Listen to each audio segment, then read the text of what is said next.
Hi everyone, welcome to the World Group Serving Benchmarking Tool Sync. Today is October 2nd. We have a few items on the agenda uh, which we can go over.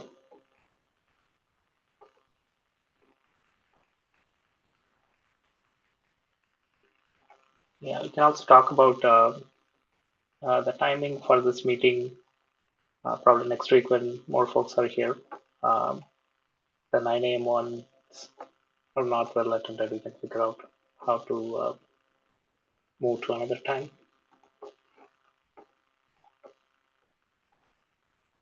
Cool. We'll quickly go over the roadmap. I basically created this from what we discussed last week. Mind if there is anything that needs to be added, please leave a comment there. And this is our ETA November 3rd.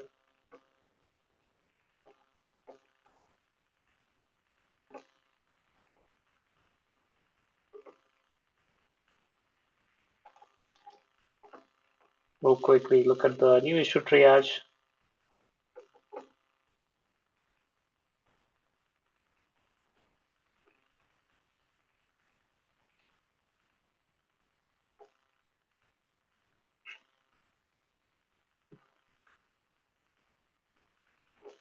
Yeah, for the roadmap, probably remove this. One nice thing here is like for the individual issues, we can create a sub issue from here, which is nice. And then have them be tracked.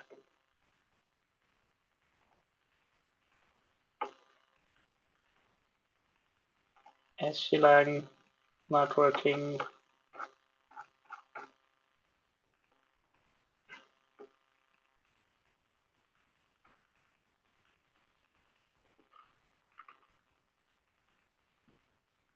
Does this PR fix it, Jason?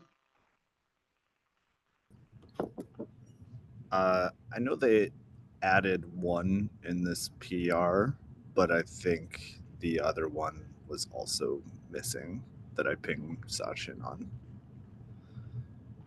Okay.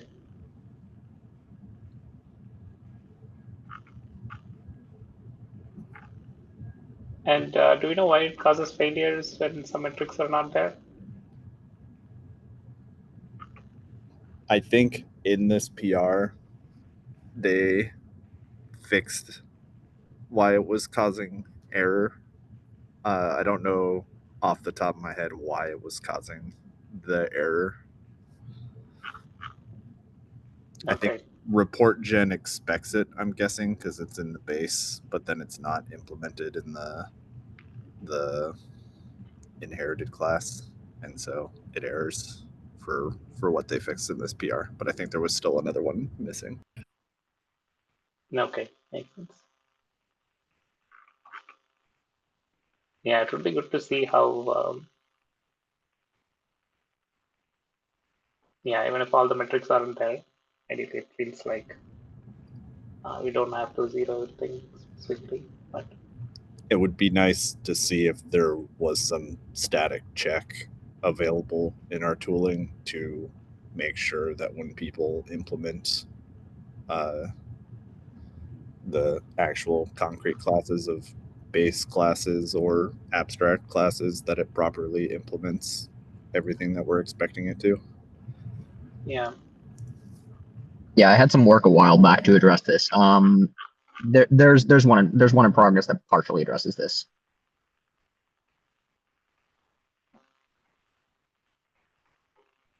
Yeah, let's see how, yeah, we can address this. It seems like it's a common cause for failures. Okay, we'll remove from assigned. We'll look at the PR and get that merged. They're sending another one, we'll have them do it. Okay, memory pressure issues when deploying multiple inference perf jobs.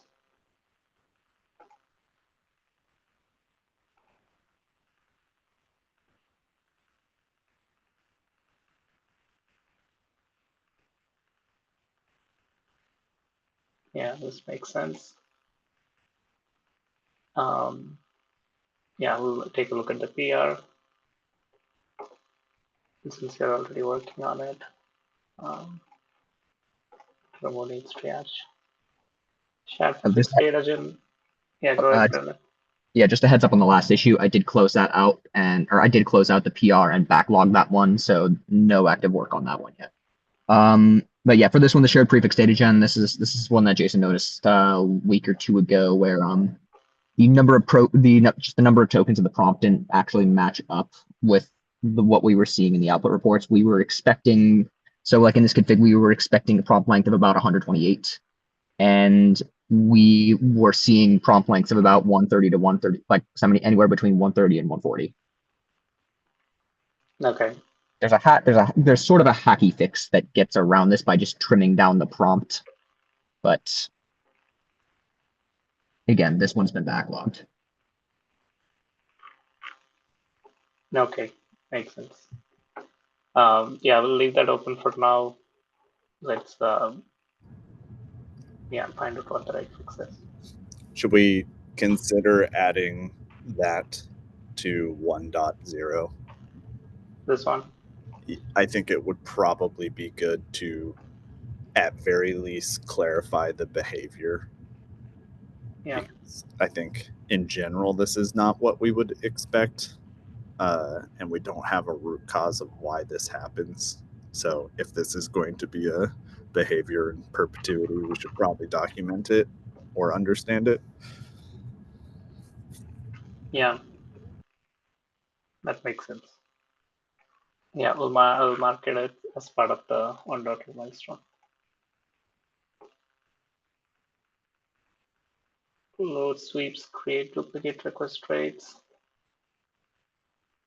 Yeah, so I have a fix for this one, or a partial fix.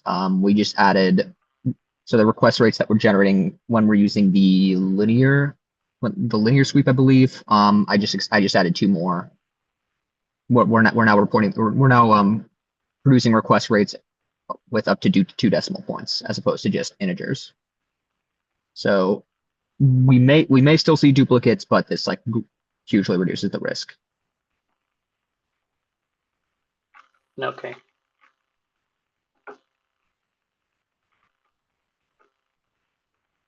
Makes sense, because it seems like we are rounding to the same whole number and there are fewer request rates. Exactly, yeah. I think this was just a miss because Geom Space, I believe, does, like, I put in round to 2 decimal place in Geom Space. So I think this is just an issue with linear. Okay. Yeah, it was just a missing parameter, but it's a one-liner. Yeah, we'll get that PR merged. Is there already a PR for it, Brendan? There is, yeah. I can link that. Yep. Yeah, I saw something on the issue.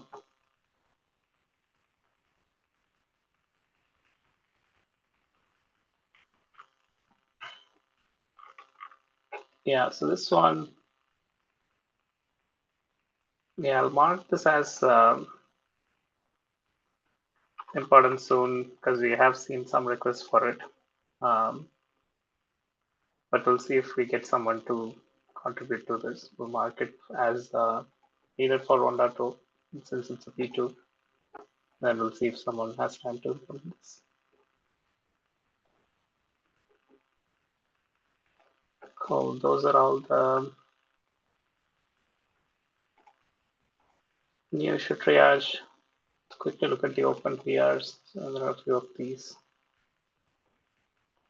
So it looks like this one we should be good to go with, right? The intertoken latency one. Help chat, I think this one also they addressed your comments, I believe, Jason. Oh, I think we can't see your screen. Yeah, the notes. Yeah, let me share this. Yeah, the help chat too. Yeah, this one I think we can take let me just double check this last change. Yeah, so let's get these reviewed so we can merge. Added path affinity, just talked about, seems okay as well. I'm gonna close this one out. Feel free to ignore. Okay. The reason we are closing it is because you don't need it. You have another way to do it. I'm not encountering it as much, at least for our purposes. If it does become an issue, I'll reopen this and reevaluate.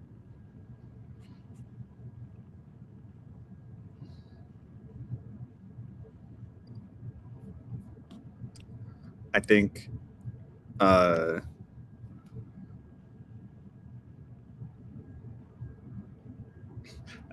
we could probably just keep this as a draft for right now and loop back when we have time in a week or two. The issue is probably still valid. I think we just need to assess if this is the proper fix for it. Exactly. Yeah. It's very much a work in progress. Like, I think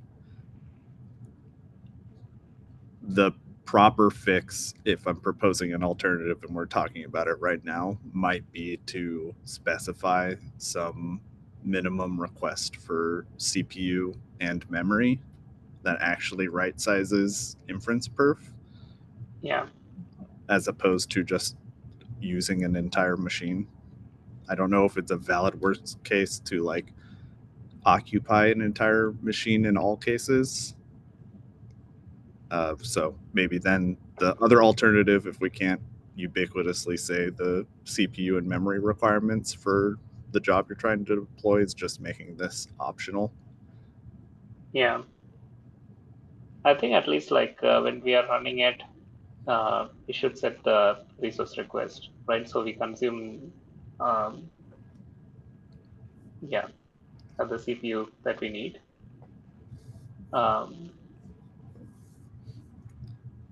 And in general, I think in this YAML too, like setting requests makes sense to me. So people understand like how many CPUs they need when they schedule, or have it as a configurable thing in the Helm chart maybe. Right, limits, maybe you can leave it open to use the entire machine if you need to. Yeah, I think what we're kind of, I guess, ending up getting at is there's probably also a V1 item for understanding the minimum requests for memory and CPU for this tool. And Yeah. maybe that aligns with some of like the testing, especially if we're going to do scale testing, just to understand. But I don't know where that lands on like the priority list. Yeah, I think we should. Yeah, we should add this one.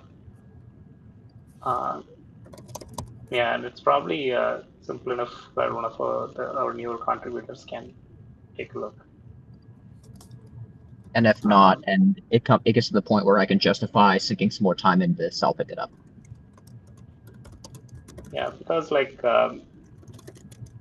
yeah, running without the resource request, especially like if it can schedule multiple ones in the same node and lead to issues for us, then it seems like something that we should have some way to address, right? Yeah, and since we talk a lot about like how we do multiprocessing, how many CPUs you need and all that, definitely it feels like we need some guidance here, or at least like some ballpark where we say minimum is like 4 CPUs and this much memory, right? As like the default, and then people can tweak it down or up if they need to. Yeah, so let's add a comment in the roadmap and then let's include it there. Yeah, I'm adding to the issue as well. Brief summary of what we just chatted about. Yeah, okay, thanks. debug log for saturation sampling. It should be just some logging that we can add. Yeah, there is a PR for that, or I don't know if I actually created an issue, but the idea here is just to be able to have some observability into why we made the choice we did, so that if we need to go back and adjust what we're doing, like picking a different saturation percentile or comparing the sampling across different runs, we're able to do that. Yeah, makes sense. Use achieved rate in the report graph. I think this makes sense too. Achieved rate could be different than what you specified. So can get this merged. This one we talked about data gen prompt trimming. Yeah, if we don't need it right away, let's close it, add to the roadmap. Docker image building, I think this also they address the comments. Maybe I'll approve this one. Get this merged. One quick question on this.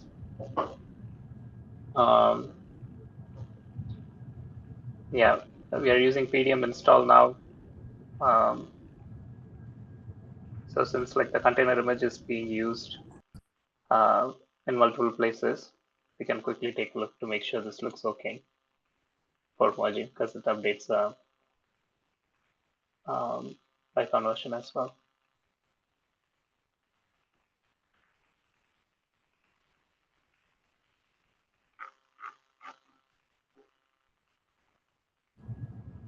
Yeah, I think that's read the Python version. I think that's fine because it ends up aligning with what PDM is specifying.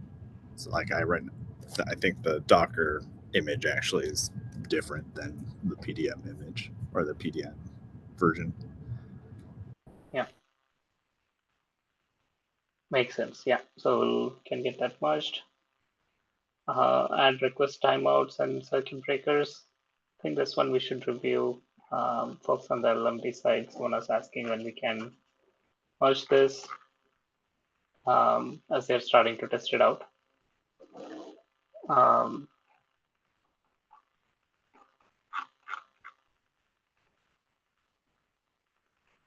Yeah, Jason, we have some time to take a pass this today. Yeah. Yeah, I'll take a look as well.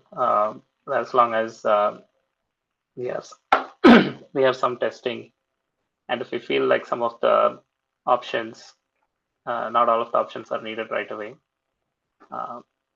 Yeah, let's keep it simple, then get this merged by tomorrow. That would be good, so the folks there can use it.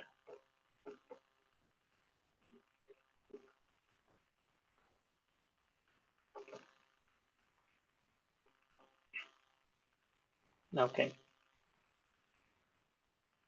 Okay, tracing also, I think we need to follow up. So let me create a thread there. Prometheus metrics implementation. Yeah, so this was related to the bug that Jason was talking about earlier with the static definitions of each metric for each model server. This is a just defining some of the abstractions around that.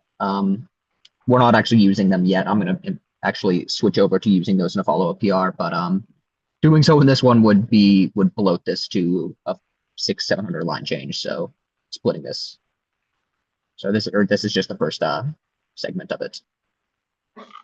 Okay.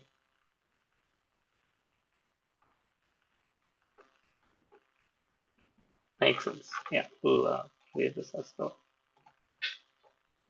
Cool. I think that's all the open PRs. Anything else to cover today?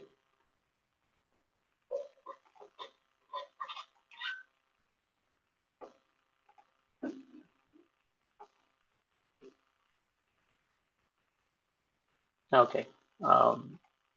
Yeah, if not, we'll see you all next time. There are more things. Feel free to use the Slack channel on any existing issues. We can discuss them. Cool. All right. Thank you.